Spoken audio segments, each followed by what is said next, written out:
Simon Maverick presents The Piece That Fits by N.J. Gray. Read by Andi, Eloise, and Brandon Francis.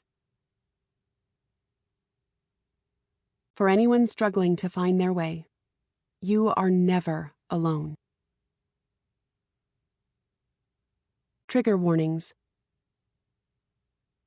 Scenes and topics depicted in this book might be sensitive to some readers. Topics include mental health, depression, and suicide. Please read with caution and care. Her tears glisten like stars in a city-lit sky. Just because you can't see them doesn't mean she doesn't cry. Prologue. Avery. I was convinced that watching someone you loved die was more painful than any death you might suffer yourself.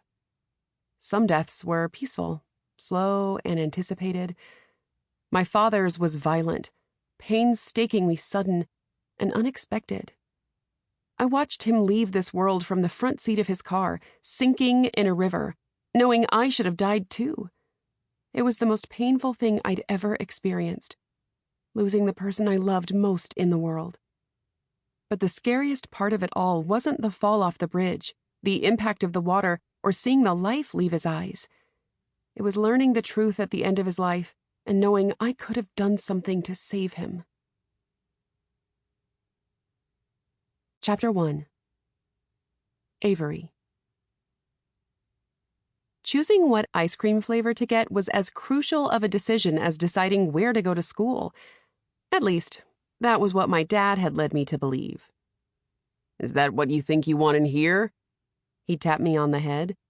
"Or is that what you really want in here?"